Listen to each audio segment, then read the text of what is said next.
Now at 9, crews in Neosho, Missouri demolish a 98-year-old water tower. Plus, a Jasper County 5-year-old is hit and killed by a semi. And we look at the struggles and needs of a Joplin-based soup kitchen. The 4 states' most watched news starts now. This is KOAM News at 9 on Fox 14. I'm Tanya Bach. A 5-year-old boy is dead following an accident involving a semi-tractor unit today in a small Jasper County, Missouri community. Police say the truck was parked in a private driveway in the village of Reeds, and the driver was standing on the driver's side steps with the engine running. Authorities say the truck was put into gear and jolted forward, striking the 5-year-old boy from Lockwood, Missouri. The child died at the scene. At last report, authorities had not yet released the name of the boy.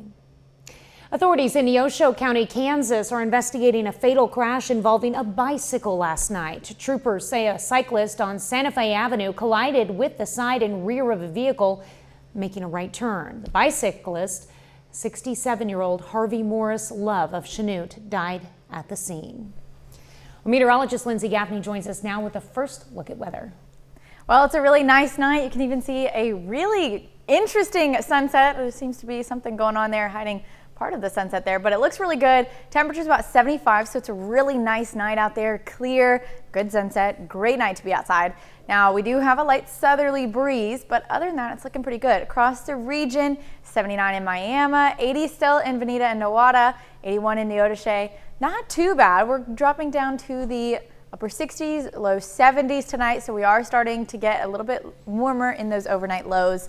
Not to mention, in the next couple of days, we will continue to warm up. We do go on a warming trend. A heat wave starts to move in, and we have a heat advisory in effect for Lynn and Anderson and Coffee counties right outside of our viewing area, but I wanted to mention it because with these heat advisories, it could cause some issues in the next couple of weeks and months. I'll have more details in just a bit. All right, thanks, Lindsay. A nearly century-old structure in Neosho, Missouri is now in pieces. The city today began the demolition of the water tower at Dewey and Finney Avenue. The tower was built in 1926 and decommissioned in 1984. The city added another larger tank next to it in 1956. Now, city officials now say the old tank is an eyesore and serves no purpose, prompting the demolition. So we sent out bids for demolition companies, multiple bids sent out. We had 3 bids back, one from Icer Construction out of Michigan, and then I don't recall the other company. They ended up coming in about $10,000 under budget. The current remaining water tower, built in 1956, has a 400,000-gallon tank. Well, Joplin Soup Kitchen is seeking donations to feed its growing number of clients. KOAM's Amber Jenkins has more. The Soup Kitchen volunteers at St. Peter's Outreach House start prepping meals at 8 a.m. to pass out hundreds of to-go meals by 11 a.m.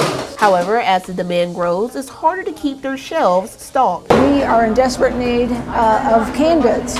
We go through approximately 15 gallons of canned goods a day.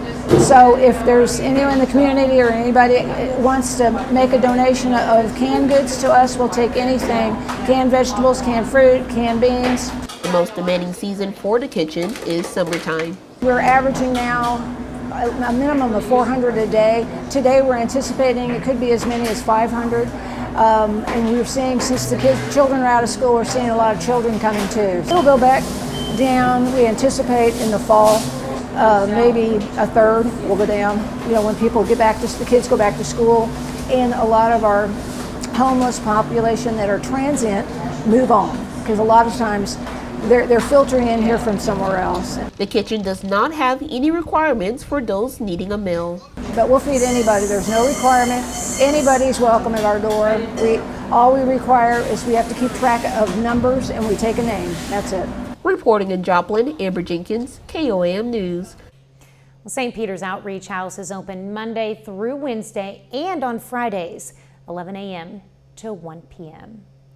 KOAM and Fox 14 are starting a summer food drive as part of our Feed the 4 States campaign. Local food pantries have struggled since COVID, so any size of donation makes a difference. As part of our summer food drive, we ask that you bring donations to your local food pantry, either in the form of cash or non-perishable food items. And you can find a list of food pantries in the area on our website, koamnewsnow.com/feed. Commerce Days got underway today in Commerce, Oklahoma. Folks flocked to Commerce High School to enjoy some food, arts and crafts, vendors, and games. And there's also a carnival until 10 and live music from the Full Throttle Band, great band, until 11. It's a fun place, family friendly. Basically, if you want funnel cakes, any kind of carnival food, come here. So far, actually, I think it's kind of fun. It's really kid-friendly and really animal-friendly, and I think it's probably one of the best places to bring, if you have kids or pets, bring them out here. And who doesn't love a good funnel cake? Commerce Days runs through Saturday. Joplin Police Department is holding its first ever Kids Academy this week at South Middle School. KOAM's Anthony Saviello was there. I enjoyed this. It's a lot of fun being able to work with the kids and show them some of our equipment and stuff that we have. The SWAT division of the Joplin Police Department made a stop at South Middle School. The goal, to educate students about SWAT's role in law enforcement. We're able to interact with kids where it's as a controlled environment and everything. It's not a bad situation that our SWAT team is potentially dealing with or anything. But these kids still get a better understanding of the situations law enforcement finds themselves in and the people they deal with. That they're not always bad, they can do good things, but most of the time they don't mean bad, just sometimes the people that they're trying to get, they just don't cooperate. It's hands-on learning, with students being able to interact with the department's tools and equipment.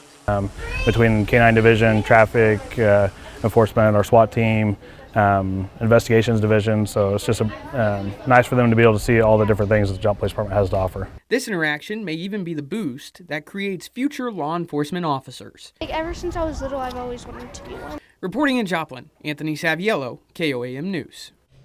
Police Academy continues through the end of the week, and kids will get to learn from different divisions within the department. Nar, mateys, the Pittsburgh Public Library brought out the Pirates today for the Adventure Begins Summer Storytime session. The session runs from June 3rd through July 24th.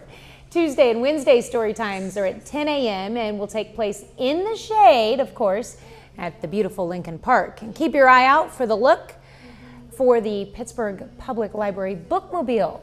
The event is always fun and special, but today maybe even more so because it featured pirates and puppets. Well, the Crawford County Historical Museum hosted another round of Wacky Wednesday today for the month of June. The museum is inviting kiddos out for some fun and educational demonstration.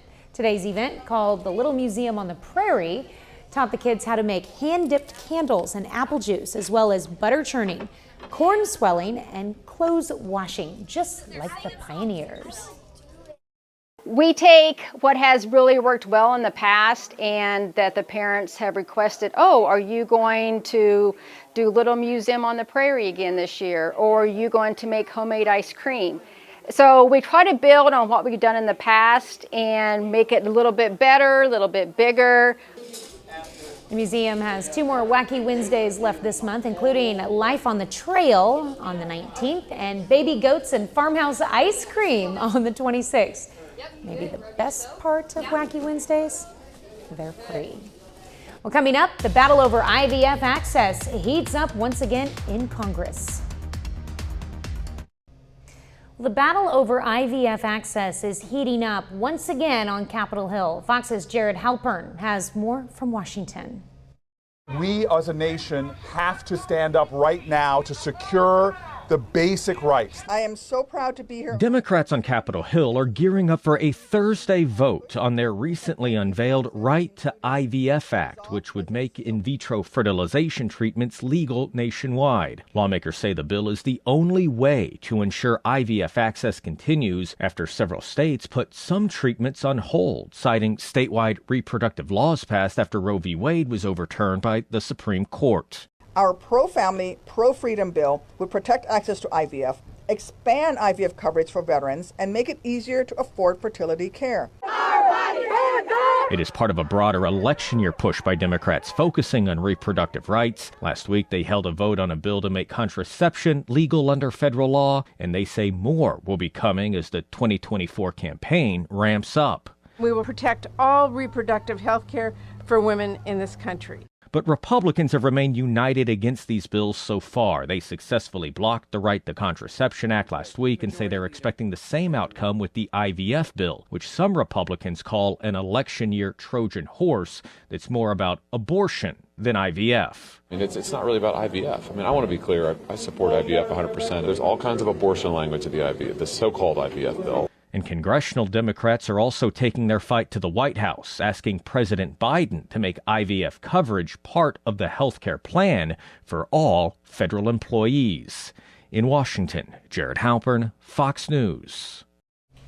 Well, the first week after a baby is born is critical for the development of the senses. Researchers at the University of Zurich found in mice, smell and touch are the first senses they develop.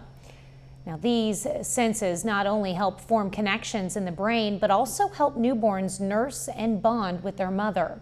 Researchers believe if one of these two senses is defective, that could lead to various neurodevelopmental disorders. Well, Lindsay is next with a complete look at your forecast. And later, we'll meet a college freshman from Parsons, Kansas, who overcame the odds to continue his football career.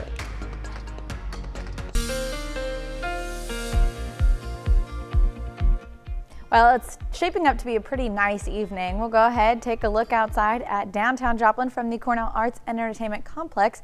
Really nice looking sunset. You can kind of see it a little bit. It's on the other side of this camera, but it still looks really good out there, and temperature is mid-70s, so it's a really nice night tonight. Now, we do have some warmer temperatures in the forecast, meaning we've got a heat advisory issued until 8 p.m. tomorrow, mostly just outside of our area. You can see it in Wichita, so all of the pink, and that would be Lynn, Anderson, and Coffee counties. Like I said, just outside of our area, but they are getting temperatures that are in the mid-90s and heat index values in the low triple digits, so about 103 to 108. So it's going to be pretty hot, and surrounding counties still going to get just nearly as hot as well. We're not really in that heat advisory, but doesn't mean that we're not going to be dealing with the heat, especially this weekend with temperatures in the mid-90s. Humidity values are going to be above 60% as well, so it's just going to be a little muggy and hot. Make sure to stay hydrated. Heat-related illnesses are possible, and the further we get into the summer, the warmer we get, the more important it is to not stay outside for prolonged periods of time. Stay hydrated, because I know severe weather is very deadly, but actually #1 killer weather-related phenomenon is actually the heat. It goes unnoticed. It's the silent deadly killer, heat exhaustion, heat stroke. Take care of yourself. It is going to be summertime soon. Now, luckily we're still only in the low 90s. I know only, but getting up to about 90 degrees tomorrow, sunny, hot, humid, and we do have the chance for an isolated thunderstorm to be passing in the late overnight hours. We'll go ahead and take a look at that. So we've got a ridge forming, but the reason we're getting that slight chance of the storms is you can see a slight trough there, and it is bringing us some storms, not anything severe. We are just getting just those normal afternoon summertime storms. We'll go ahead and take a closer look at that. What we've got starts off a little bit more widespread, but as it moves into our area, Yates Center, Parsons getting hit with the thunderstorm. But by the time it gets to the Joplin Metro, crosses into Missouri, it really just falls apart. We're not going to see much else with that, and that's coming about Thursday night. Next storm we've got will be Saturday early in the morning, and early morning storms, we don't see any type of severe threat with that. We're not really seeing a severe threat with any of these storms, but it'll just be mostly some light scattered showers just clipping our northern counties and then off to the east. Outside of that, we do have a couple more chances of those evening summertime storms, and it's just going to be 1 or 2 as it passes. So we've got Thursday, Friday night into early Saturday morning, Sunday night, and Wednesday night. Temperatures get up to mid-90s by Saturday, so 94, and outside of that, drops back down to the lower 90s, and our overnight lows are going to be in the low 70s. Yeah, well, at least it's decent in the evenings, you know. It is nice in the yeah. Summertime is the best time to just go outdoors at night. Yeah. in the evening time. If we could get rid of the humidity in the evening so we could just open up our windows and cool down. Yeah, But that's true. sometimes it's no fun sleeping where you get sticky. Yeah, I wish it worked like that. I Yeah. wish it did. Eventually, we'll get done with these hot temperatures. All right, thanks, Lindsay. Well, as the Southeast Kansas Nature Center celebrates 20 years, the folks at Shimmerhorn Park are pointing out some natural wonders, like the fact that a cave in the park is home to lots of interesting critters, including 2 species of salamanders. The cave long-tailed and the grotto salamanders are lungless and are unique to the Ozark area. What they need to do is, number one, do not handle it. Anything that they might have on their hands, that animal can absorb and it could make them sick. So if they see something like that and they want to get a quick picture, otherwise they need to give it space. Since the salamanders are endangered in Kansas, they have special protections and people should not disturb their habitat. The park is open every day from 9 a.m. to 9 p.m. Now, the cave is limited to authorized personnel. Coming up, the state of the economy.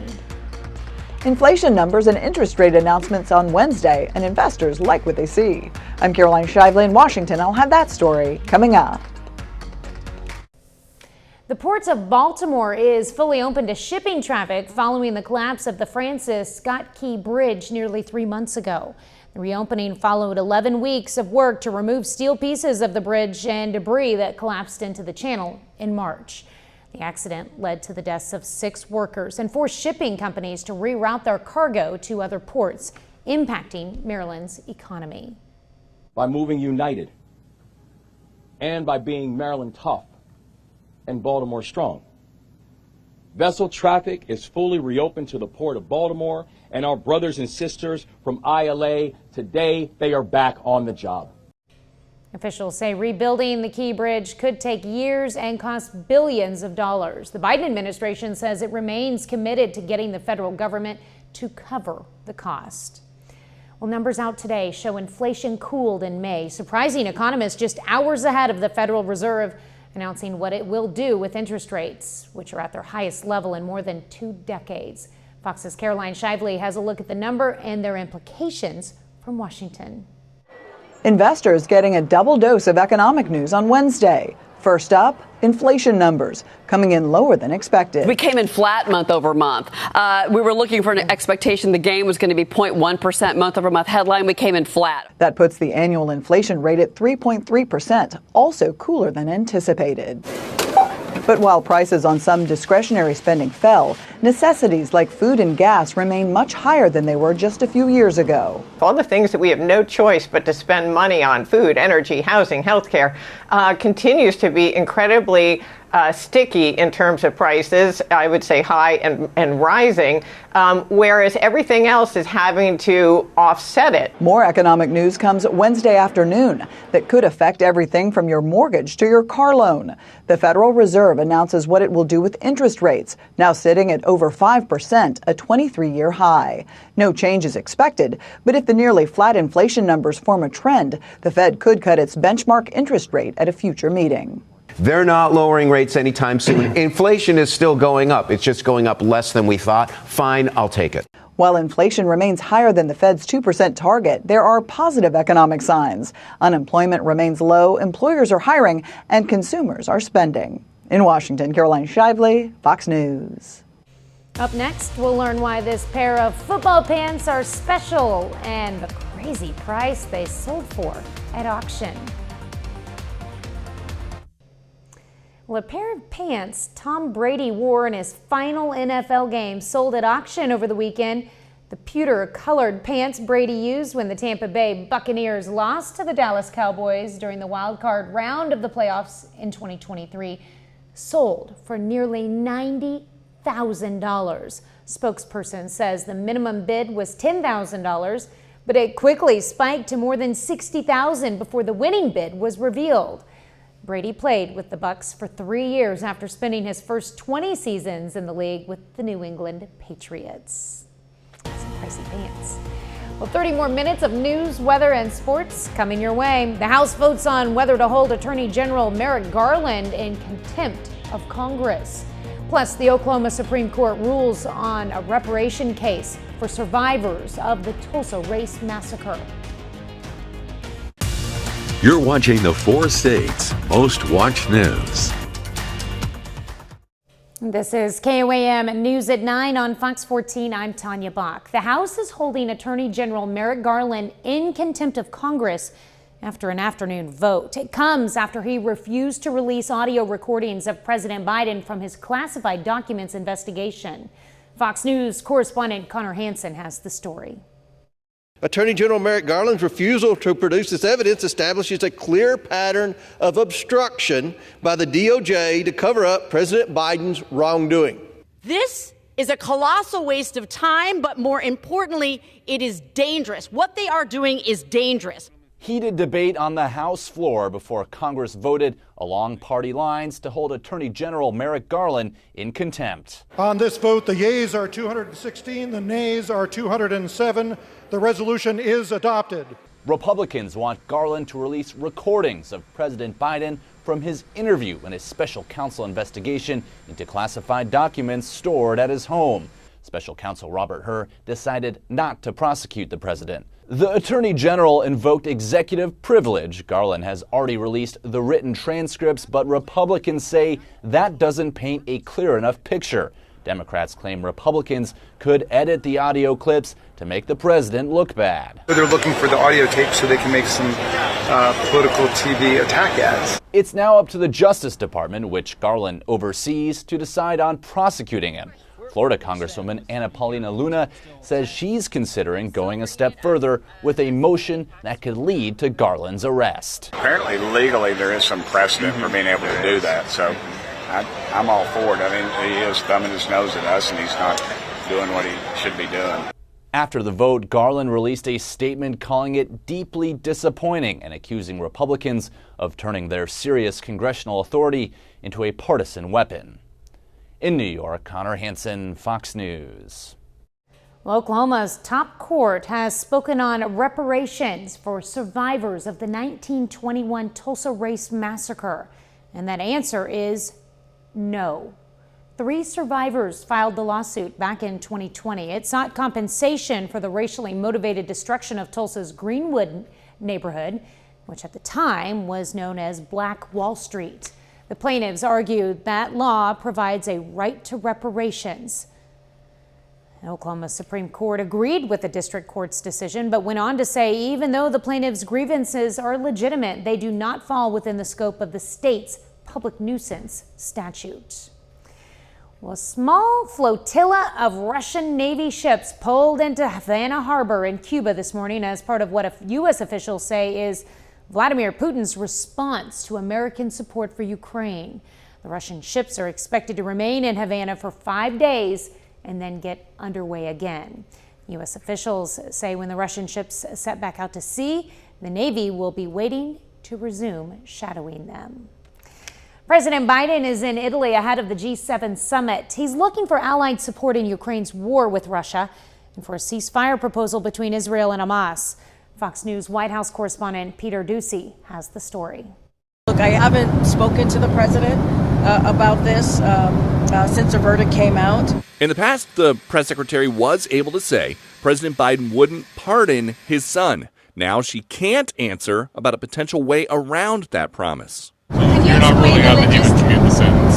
What I'm saying is that the president, I have not spoken to the president about this. A luxurious resort near the Adriatic Sea in Italy will host this week's G7 summit. And as leaders look for solutions to the war in Gaza, the Wall Street Journal is publishing notes from Hamas leader Yahya Sinwar. Quote, Sinwar cited civilian losses in national liberation conflicts in places such as Algeria, where hundreds of thousands of people died fighting for independence from France, saying these are necessary sacrifices. Israel says Hamas is rejecting a ceasefire deal backed by the U.S., whose top diplomat is growing impatient with the process. Hamas could have answered with a single word, yes. Instead, Hamas waited nearly 2 weeks and then proposed more changes. Also on the G7 agenda, Ukraine. As National Security Advisor Jake Sullivan writes, we are aware of new and credible reports that Russian authorities are listing abducted Ukrainian children on Russian adoption websites. This is despicable and appalling. President Biden emphasizes his skills as a statesman, yet plans to skip a dinner with other leaders. I wouldn't read too much into him not going to one dinner. During the flight to Italy aboard Air Force One, the press secretary refused to disclose which Biden family members were on board. There are reports that the day after their dad's felony convictions, all of Hunter's adult children, Finnegan, Naomi, and Maisie, are on this official presidential trip to Italy. At the White House, Peter Ducey, Fox News. Well, a bit later, a day that would normally be full of happiness comes with a sorrow reminder for one graduating class in Connecticut.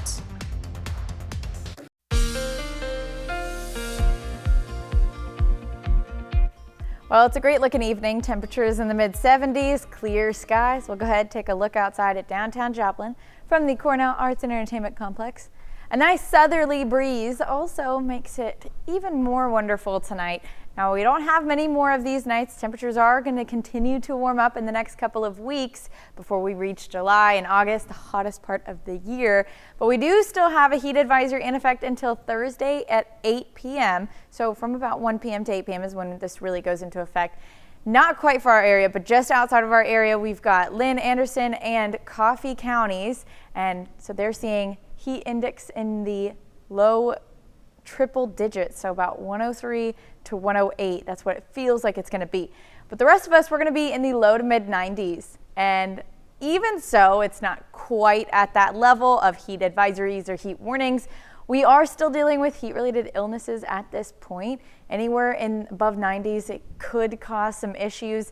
I know severe weather tends to be a little bit more drastic with the possibility of death, but actually number one cause of killer from any weather-related phenomena is heat. It's the silent killer, heat exhaustion, heat stroke. You don't realize it's happening until it's already too late. So hydrate yourself through all of these days in the 90s and hundreds that we're going to see in the next couple of weeks. Tomorrow we're only getting up to just about 90, so it's going to be hot, a little muggy. The humidity is going to get up to about 60%, and we also have an isolated thunderstorm possible in the evening time. We do have a ridge forming, but due to a northerly trough, we're getting some of those storms that are passing by. And take a closer look at what we're going to see tomorrow. It starts off a little bit more widespread as it moves through Kansas City, but when it moves through our area, it turns into just one isolated storm passing through Yates Center, Parsons. By the time it hits Joplin, it really dissipates. Maybe a shower in the overnight hours, so it'll be about 11 p.m. on Thursday into about 1 a.m. on Friday. Now again, Friday night we have another chance. Well, this will be more Saturday morning, early in the morning. We've got another chance for an isolated storm passing north of our county. So Yates Center may get hit, Nevada may get hit, Fort Scott also, but it quickly moves off to the east, and we stay, majority of us stay dry. Outside of that, we do have a couple more chances of storms throughout the week, and these are just your evening summertime storms. We're not looking at anything severe, but that would be, as we talked about, Thursday and Friday evenings, Sunday evening, and then again Wednesday evening. Other than that, most of the days staying pretty dry, pretty warm. Temperatures in the lower 90s, although Saturday going to get to be about 94, and if you're in the southern counties, western counties, maybe a little bit warmer than that. With the humidity values, it could feel even worse. So stay hydrated out there and try not to spend too long outdoors. With our lows only dropping down to the low 70s, we really don't have that many chances to cool off as we move into the summer months, and we're just going to continue to get warmer as we get further into it, July and August. I know, we just got to get used to this heat and get acclimated to it. Definitely get acclimated to it. What do they, back in the day, used to walk around barefoot, get your summer feet going on. That's what needs to happen. Right, well, still ahead, one Parsons native's journey to playing college football while fighting through adversity.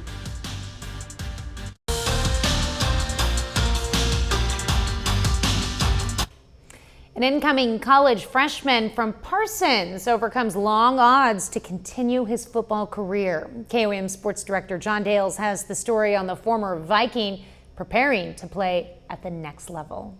Jace Queering is going to be signing to play football at the University of Central Arkansas.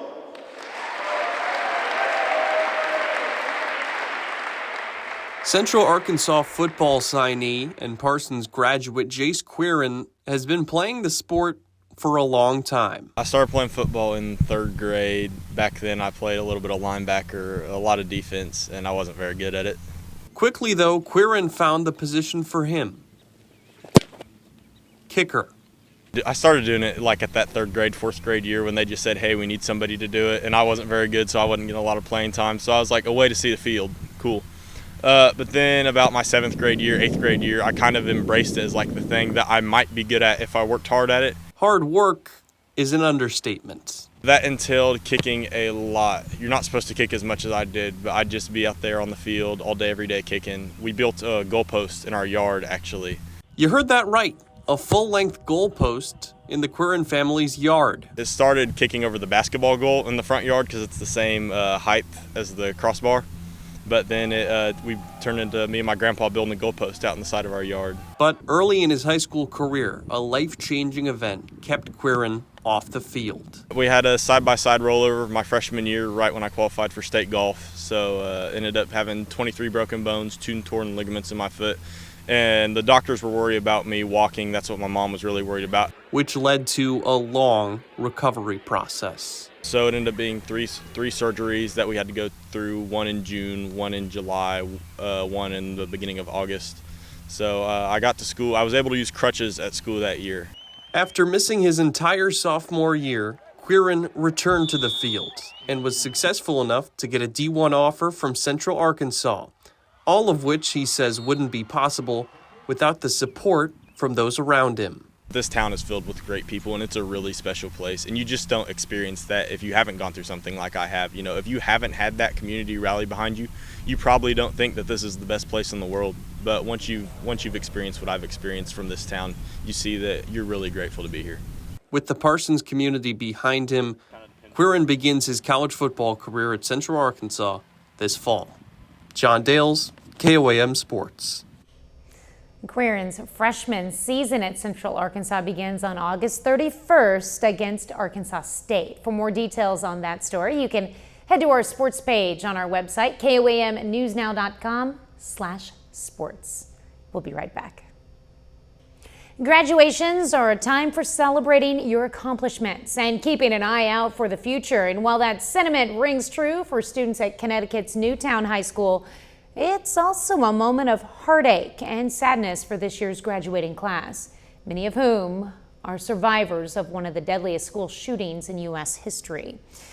Fox News' Chris DeMeo takes a closer look at how they're honoring their fallen classmates' memories and ramping up their calls for gun reform.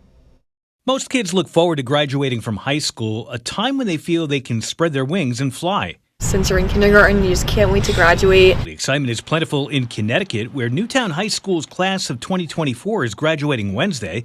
But behind the pomp and circumstance is a tragic past many seniors will carry for a lifetime. We can't forget about that there is a whole chunk of our class missing. And so going into graduation, we all have very mixed emotions. Among the more than 300 graduates are survivors of the Sandy Hook Elementary School shooting, where a gunman killed 20 first graders and 6 teachers back in December of 2012. The shooter actually came into my classroom, so I had to watch all my friends and teachers get killed, and I had to run for my life at 6 years old. And I know that was really traumatizing for me. Victims will be honored during the graduation ceremony as their surviving classmates still grapple with the pain. I can't really remember many times before the shooting, so in that sense it really did take over those really innocent times, and it really forced us to grow up so fast when we didn't need to. In the years since the tragedy, students have been advocating for an end to gun violence. We're fighting for change, and we're really not going to stop until we get it. Many are now eyeing future careers in law or politics and say they have plans to continue calling for firearm reform. That these children and educators didn't die for nothing. Chris DeMeo, Fox News. Well, coming up, we'll look at the new movies headed to theaters and streaming services this week. An animated sequel leads the new movies in theaters while several series start streaming this week. Here's Fox's Ashley Dvorkin with a look at new releases. Make some noise! New in theaters is the animated sequel Inside Out 2, following Riley now as a teen. Her inner emotion characters like Joy, played by Amy Poehler, are joined by new emotions like anxiety, played by Maya Hawke. It hurts. Julia Louis-Dreyfus leads Tuesday as a mother forced to confront her daughter's terminal illness when visited by death in the form of a talking macaw. Jude Law and Alicia Vikander star in the historical thriller Firebrand, about the sixth wife of King Henry VIII, Queen Catherine Parr. Were you aware that Carolyn was murdered? Apple TV Plus adds Presumed Innocent, about a murder upending the Chicago prosecuting attorney's office when one of its own is a suspect. The book-to-screen thriller stars Jake Gyllenhaal, who's also an executive producer on the limited series.